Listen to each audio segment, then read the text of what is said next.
আসসালামু আলাইকুম গাইস, আজকে আমার হাতে আছে একটা মিনি ডেস্ক ল্যাম্প।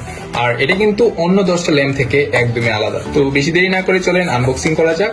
তো বক্সটি খোলার সাথে সাথে ভিতরে পেয়ে যাবেন একটা টাইপ বি পোর্টের কেবল, এন্ড তার ভিতরে থাকছে আরেকটা ইউজার ম্যানুয়াল গাইডলাইন, এন্ড সর্বশেষ আপনারা পেয়ে যাচ্ছেন এই মিনি ডেস্ক ল্যাম্পটি।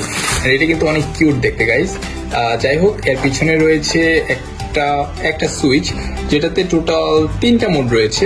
যাই হোক গাইস, সুইচটা আমরা অন করব। অন করার সাথে সাথে এখানে লাইটটা জ্বলে উঠছে। আর একটা মজার ব্যাপার হলো, এখানেও কিন্তু একটা ডিম লাইটের মতো আলো রয়েছে। তো আমি যদি এটার মোডগুলো চেঞ্জ করি, তো লুক এট দ্য ভিউ, এখানে কিন্তু একটা আলো জ্বলতেছে অলরেডি। এন্ড এটা দেখতেও অনেক কিউট। এন্ড এটা কিন্তু রিচার্জেবল, এটা আপনাকে ব্যাকআপ দিবে 2 থেকে 4 ঘন্টারও বেশি। যাই হোক, আমরা এটার আলোটা টেস্ট করব। তো আলোটা কিন্তু যথেষ্ট ভালো। আর এটা কিন্তু অনেকগুলো কালার অ্যাভেলেবেল। আপনার এখানে আমাদের পিঙ্ক কালার রয়েছে, আমাদের গ্রে কালার রয়েছে, স্কাই ব্লু রয়েছে, এন্ড আরো অনেক কালার রয়েছে। তো যারা অর্ডার করতে চাচ্ছেন, জলদি আমাদের ফেসবুক পেজে নক করেন। আমাদের ফেসবুক পেজের লিঙ্ক আমাদের টিকটক আইডি বায়োতে দেওয়া আছে। তো দেরি না করে এক্ষুনি অর্ডার করুন। আর এ ধরনের সব অসাধারণ প্রোডাক্টিভ ভিডিও পেতে আমাদেরকে ফলো করতে পারেন।